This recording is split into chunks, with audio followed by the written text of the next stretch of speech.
Welcome back to this final round of the final T&E before the Invitational next week. And stick around after this match is over. Make sure you do, because after the match, we will be announcing top 16 players that have made it in after we do just a little bit of math.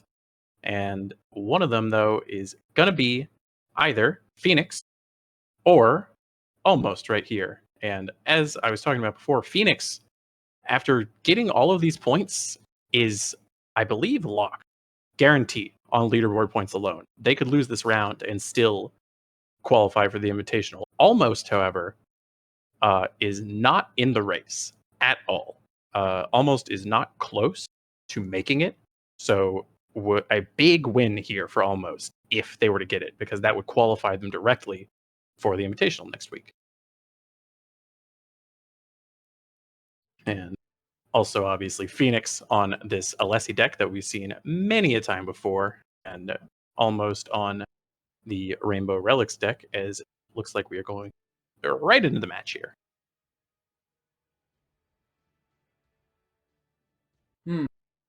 So, yeah, Phoenix looking at one power hand. That has to go.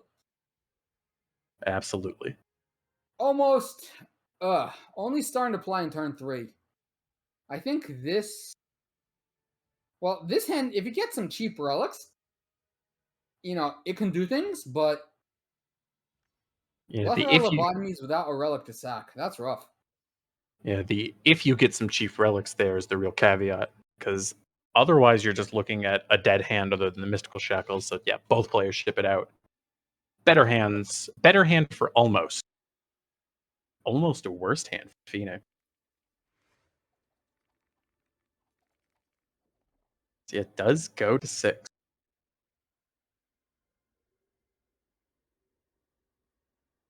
Ooh. I think we have a very interesting dynamic here, because Almost has basically all that Almost could ask for. There's a left right courtier that they could drop on 2. Following that on 3, you have the option of Rat Cage Prism Stone plus a potential other relic if you draw another 1 cost. Doesn't, though. You have a Bottled Storm after that, and Phoenix is really looking slow this game, having to play the tap power on 1, obviously. Drew the Plunk, so that actually really helps to shore things up here, because otherwise was just going to have to play Brody and pass with nothing held up.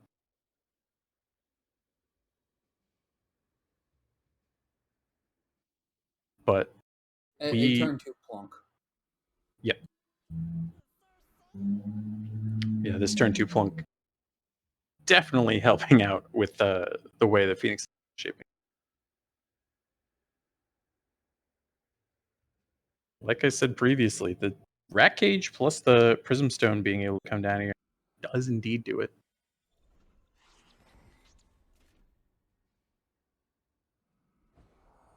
Even a potential fair exchange for later if the Waystone Gate is found.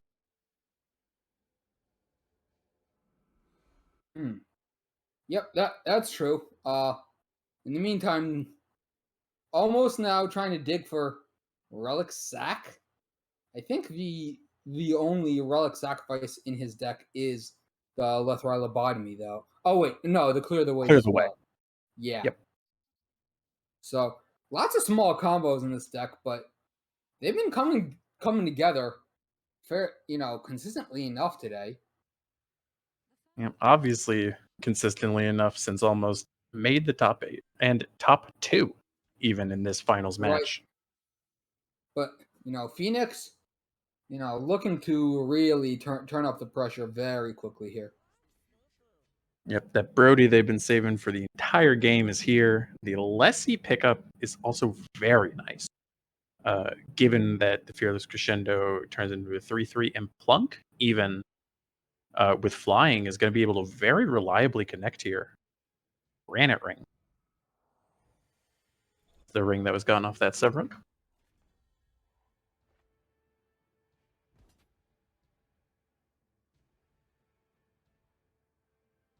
Yeah, I like this attack here. Yeah, Almost has to know that market grab was standing together. Blocking this Alessi is suicidal. Absolutely. There's no way that this attack makes sense otherwise.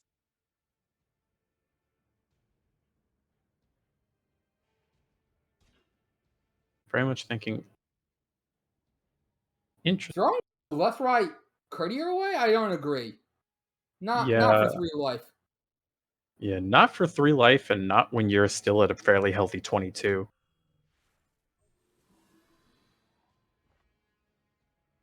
Just more power.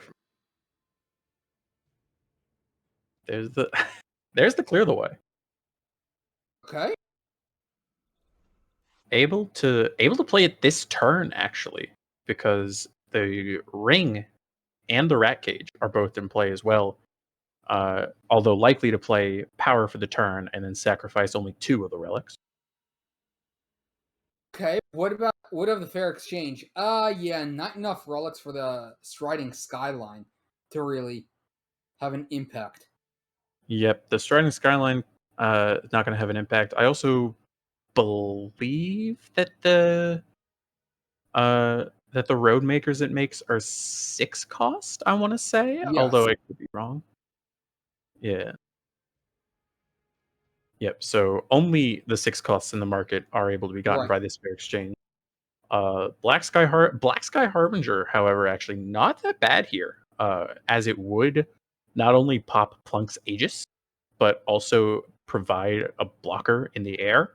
And it looks like that might be what's going on here. Nash also uh, provides a very large ground blocker and gets rid of Plunk. And also, obviously, as we see here, we're really gearing up with the Bottle Storm being sacrificed, drawing 3 cards. Could even play Severin. No. Depleted Power was played this turn. Right. Severin is not on the table.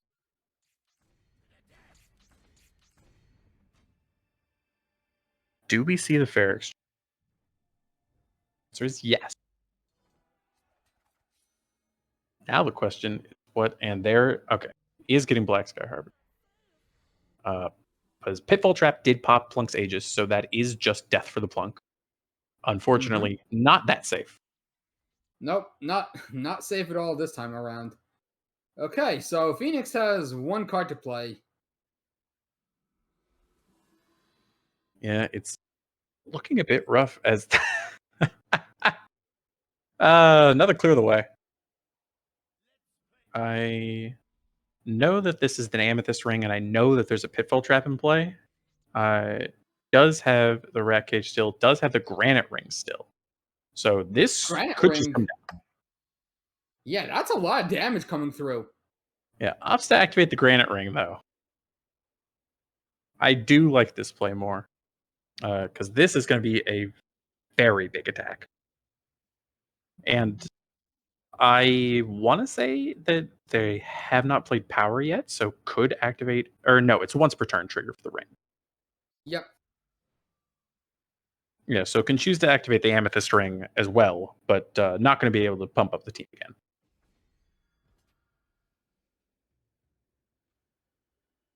But a very big attack.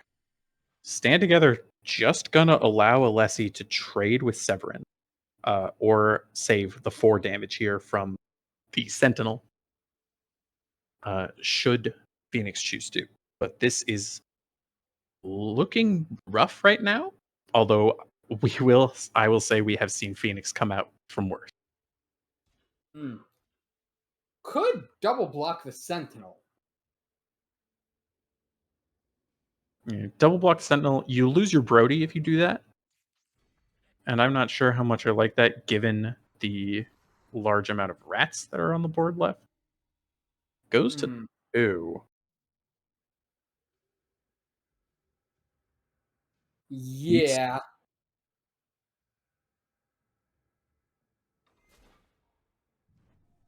And there's 2 more Sentinels. Oh yeah. Okay, a Magniventress is about as good of a pickup as one could hope for. Still, unfortunately, going to be lethal though, given that granite ring, because Magni's going to come down, stun the Black Sky Harbinger, so there's no flying lethal coming through. But Granite Ring's going to activate. You're going to put everything in front of the Sentinels, and then you're going to take 2, 4, 6, 8, 10, 12, 14, 16, 18. Yeah. Yeah. As Phoenix goes down game one to the Rainbow Relics deck. Yep. Very Oh, brother. a very impressive showing this weekend. Then I gotta say, uh looking at the deck list, talking with people in the Eternal community, talking with my team as they prepared for the event. Xenon Reanimator was what was on my radar. That was kind of going in. It's what won the Open. It's what a lot of people were playing on ladder. It's what most people played here today. Argenport mid also clearly a popular choice. And then you had some other smatterings of stuff that are known quantities, like the TJP aggro deck we see Phoenix on, like who Troll. Uh, when you had a bunch of pet decks. Uh, Mm. this was not the pet deck I expected in the finals, to be completely honest, if any of them were going to make it. Yeah. I just incredible showing. But it also does help that Almost is the one piloting it, Yeah. similar to the Todas deck that we talked about earlier. This is not a deck that I would pick up if you want to try to win on ladder right away, because No. you are not going to be able to. No.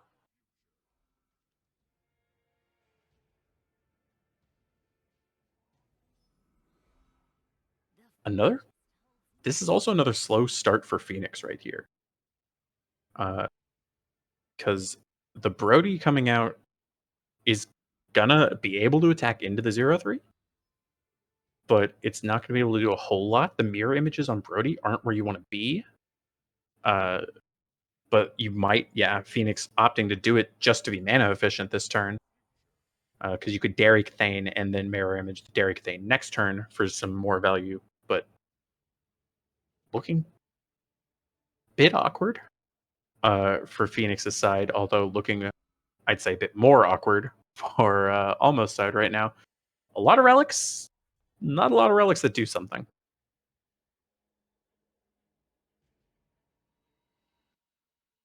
Oh, now it's Derry into Mirror, I think. Or could it be Derry Plunk? Yeah, it could be Dairy Plunk, but I'd imagine you want to be mana efficient again, given the kind of the aggressive nature of your deck, especially with the very slow start that Almost has. Yeah. And also, especially seeing they have uh, the only thing I believe in the entire deck that Derry can hit is Lethar Lobotomy and Clear the Way. And not having the Lethar Lobotomy means that you know your board is safe, and not having to Clear the Way means that you know they're not going to be able to generate blockers reliably. So, given that information, you know you kind of just commit to the board and go. Mm-hmm.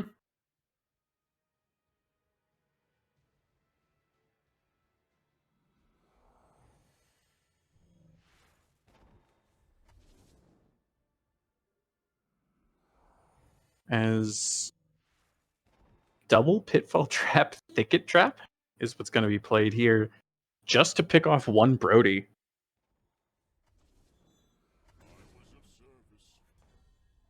Still has the Mystical Shackles to deal with the other one, but that Twilight Hunt is looking very powerful, given that Derek thing can activate with the double mirror image in the yard. Twilight, activate, kill the Courtier. Yeah, kill Overall the for 3, courtier. smash him for 7, put almost a 7. Yep, and Almost, given the composition of their hand, is not going to last long after that. Could Mystical Shackles the newly 6/6 Dairy, but And then then would the still other one die on the transforms. crackback. Does have 2 draw steps with the draw for turn as well as the Nightfall, and gets a Lethrai Lobotomy. So that's actually huge because Bottled Storm is there. Ooh, Uh, okay. So this keeps almost alive for one more turn. Mystical it- Shackles, 1 Derry, and then Lobotomy the other Derry. Take 3. Yep, and draw 3 from that, and you get the ooh, a lot of toys picked up for almost here. Can even gain a little bit of incidental life with the fountain paint. Right. That actually matters. I mean, When the margins are this thin, 100%. Especially, obviously, almost does not know this with the plunk, but does know it with the 0-3 on board. 1 life changes this board from a 2-turn clock to a 3-turn clock. yep, but Phoenix picking up a Valkyrie Enforcer on an empty, this is an empty board, just jam the plunk, jam the Enforcer. Set almost to 4. Yeah, set almost to 4 and has to deal with 2 of the units. Severin blocking deals with 1, but currently nothing in hand able to deal with the other one. See how Phoenix chooses to navigate the turn, though.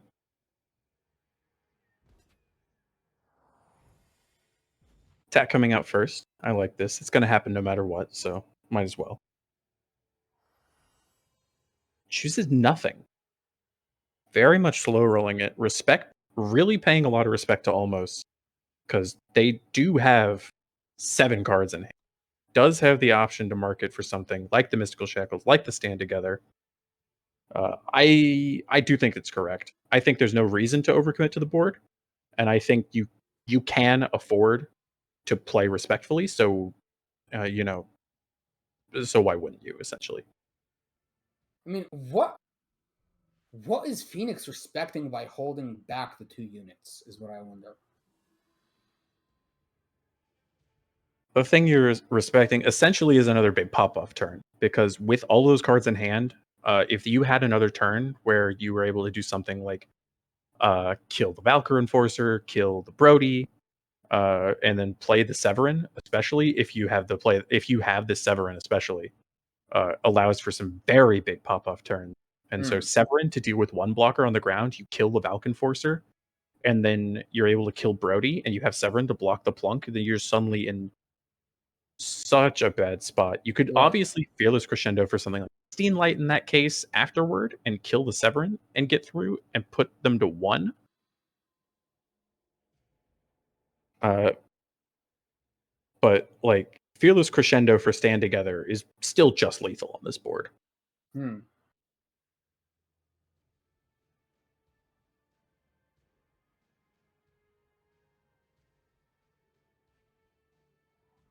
Yeah, Fearless Crescendo for Stand Together is lethal, and not only that, but actually you still leave yourself the option to hold up Skycrack Synthesis, kind of as a just in case there's something I'm not thinking about. Okay. There's the Stand Together. Yep, Yep, and almost the shield's down, so this is just exactsies. yep,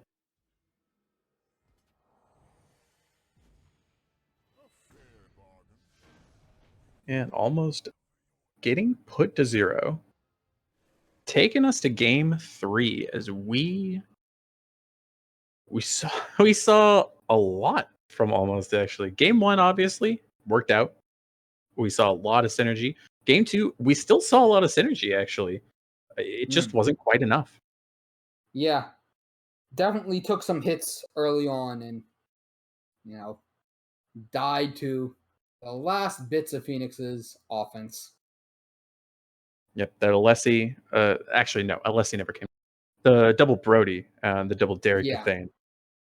It's really showing a different kind of synergy with the high health units from the Yep. ABCDF deck, combined with Brody. Really just serves to put on a lot of pressure. Sometimes a 1 mana 3/3 is all you need. Yep. So how's this looking like? Oh, this is a plunk into Accelerate Evolution. Yeah. Plunk can do accelerated Evo on one side, and our Arcanum Hourglass is not going to be hitting anything right now, but a very explosive hand, potentially, from Almost. The clear the way comes down pretty slowly, but it's going to come down still way ahead of the 9 the 9 power schedule. Hmm.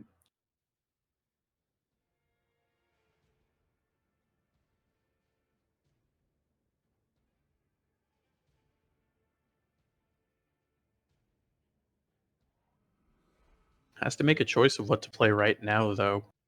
Likely Dinosaur Nest, just to get that rolling, help get some blockers, uh, incidental uh, life gain off of chumping something like an Alessi that grew or something.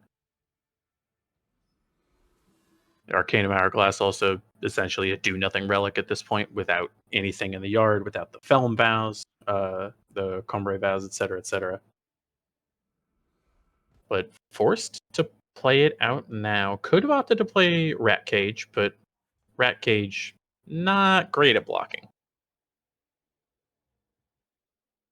Uh, And oh, actually no Shadow Influence from Almost. right. Which is I used to almost always finding the influence, and now almost is stuck on two, stuck off Stuck an influence. stuck on 2 power and stuck off an influence. An undepleted power or any source of shadow next turn, though, lets him clear the way. Because 2 relics currently in play, and that is a Huru Tome, I believe. So, yep. So that's going to be undepleted power, and that is going to be Bottled Bottled Storm Storm. into a clear the way into drawing 3 extra cards. And we are very ahead of schedule on this one. Still no Shadow Source. That's really unfortunate considering how deep almost is drawn already. Uh, I guess the lack of Lethrai Courtier was a problem, though. Means none of these relics drew extra power. So, Yeah, well, the Lethrai Courtier wouldn't have even done anything because no Shadow Influence to play it in right, the first place. Still though, Almost Forward is very good with the double Sentinels, obviously, and the Dinosaur Nest 2 turns away from flipping. If that Shadow Source ever comes online, Almost is looking to do some very disgusting things. And with the current board composition, I think they have enough time to try to dig for it as it stands right now. right.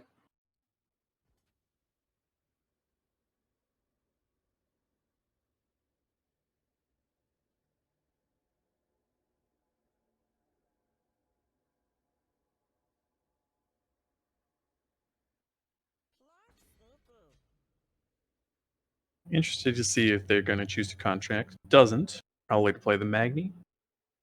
Could also potentially Brody Accelerated Evo and hold up a Crescendo or a Stutter Step, or just hold up the Crescendo. Hold up Crescendo plus Stand Together or Skycrack Synthesis, I should say.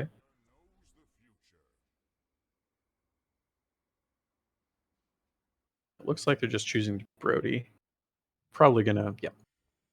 Accelerated Evolution, hold up either one of your 1-mana tricks. And Brody that Sultan Endurance? Conclave represents Shadow. Endurance on the Brody. Curious.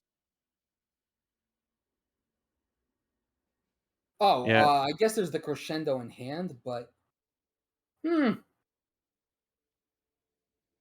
yeah, just wanted to give the endurance to with the Crescendo in hand, I do think. Also, the endurance flying combo does line up pretty well and lets the Brody crack in for 4 while also playing defense. yep.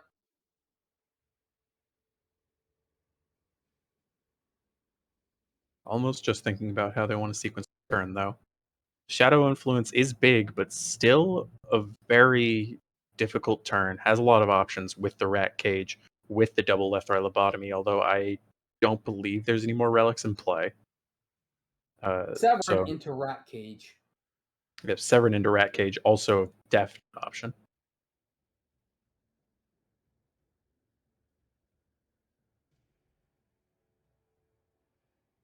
Might They might honestly be thinking about a Rat Cage left right lobotomy play and just sacrificing it immediately because you have a window here where there is no stand together. And stand together, uh, on another stand together if it's open is going to just ruin the left or lobotomy. We'll see what they actually end. Does choose to just do Severin. Amber ring the pickup, rat cage. Yep.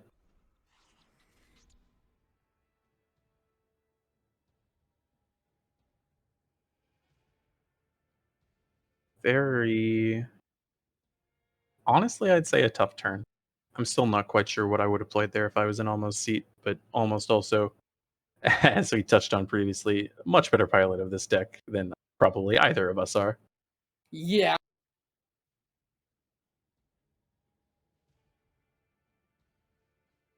Okay, so this is shields down, not like the lobotomies cost 0 because of Severin. Mm. Which means Crescendo the Brody. Get Yes, the choose stand Crescendo together. Brody. Probably just want to market away that extra power that you've got, that time sigil. Hmm.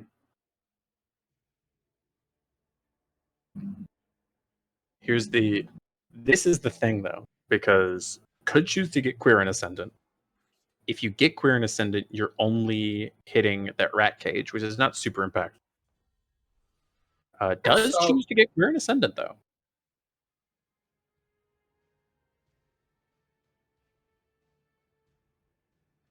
Wants to prevent a potential pop-off turn, trying to, I guess, proactively prevent a clear the way by getting rid of one of the relics that is currently present.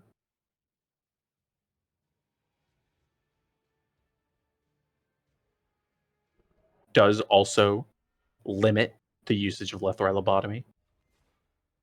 Obviously doesn't know there's 2 in hand, but if 2 are in hand, then now can only cast one of them.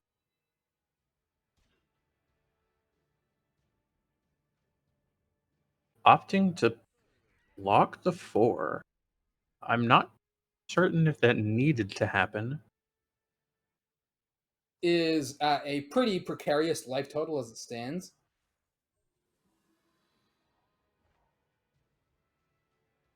The Magni is a good pickup, but Phoenix in a bit of an awkward spot in that unless there's undepleted power on top of the deck, then it's uncastable. A fair exchange I'm is thinking Black Sky Harbinger here. Send in everything, send in the Sentinels and the Severin, not the little guys. Send in everything but the little guys. And then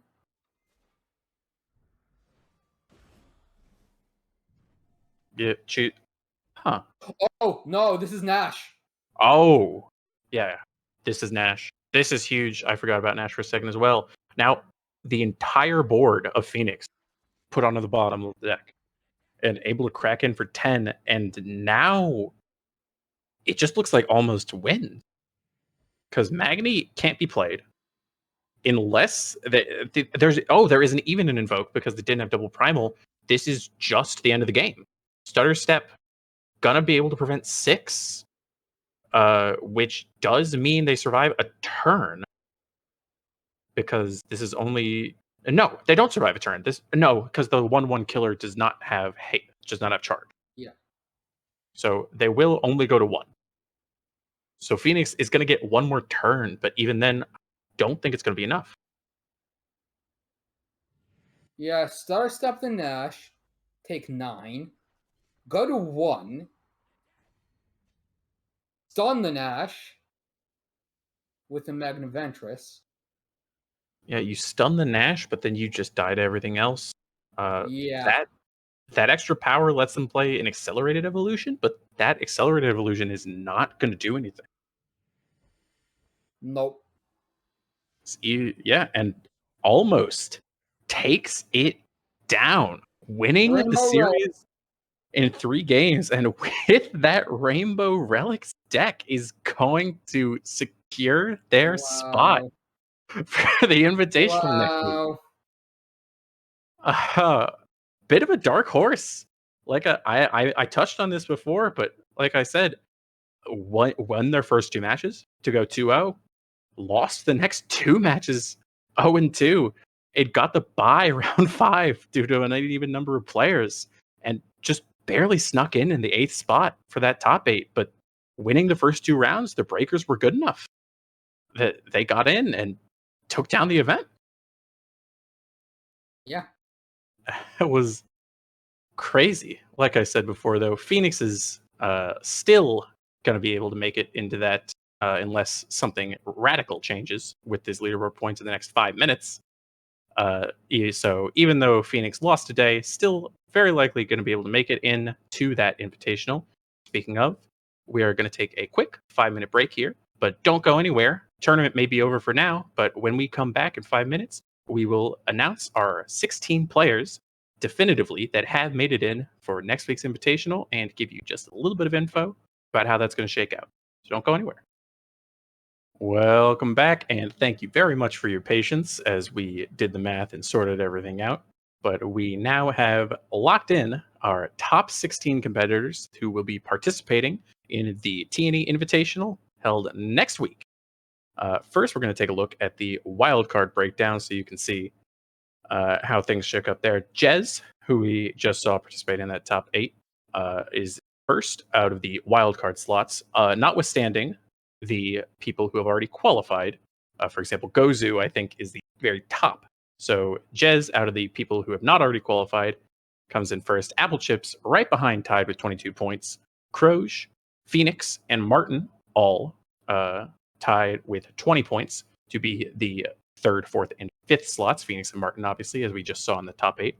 John Kez, coming in at number 19, 19 points, is going to be your number 6 slot. And Derek Davis with 18 points, going to be your 7th slot. Stormguard, 798, who we just saw in that last top 8, also 18 points. However, unfortunately, due to the way that the Breakers shook out, Derek Davis did beat Stormguard out in that regard. So Stormguard, unfortunately, going to be in that 8th place spot on the leaderboards, and only the top 7 are going to qualify. So these top 7, Jez, Apple Chips, Croge, Phoenix, Martin, John Kez, and Derek Davis, combined with each of the 9 winners throughout the season, are going to be the basis to form your top 16 for the Invitational. In addition to all the players that I just listed, we've got Gozu, 2-time winner, A-Boss, Game Grump, that's me, Spifferific, Prackalakin, Almost, Lights Out Ace, Mail, and Secret Plan.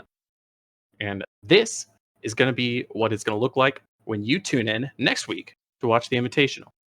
These 16 players are all going to be put into 4 groups of 4. And we're going to have a group stage played out, double elimination in Throne. And the way that's going to work out is players are going to be put into their brackets. The details on how they're going to be put into their brackets are going to be finalized after a group discussion with all the players that made it in sometime later tonight or early tomorrow morning. Afterward, they will make a real announcement on wherever you get your TNA news, any of those social channels. And they are going to be put into these 4 groups of 4. It's going to be a double elimination bracket. So the way it's going to work is 2 players from each of the 4 groups are going to move on to the single elimination top 8 stage, which is going to be played in Expedition. So there are going to be 4 players. 2 of them are going to advance to 1-0. 2 of them are going to be 0-1. The 2 0-1 players are going to play an elimination match, the loser of which goes home. The 2 1-0 players are going to play an elimination match, the winner of which moves on to the top 8. The loser of the 1-0 match and the winner of the 0-1 match are then going to play each other, the loser of which goes home, the winner of which makes it on as that second slot from that group into the top 8, which is going to be played at single elimination in Expedition. And I believe the finals are also going to be a best of 5 in that Expedition format. How these groups are going to be played out is another thing that is still a little bit up in the air.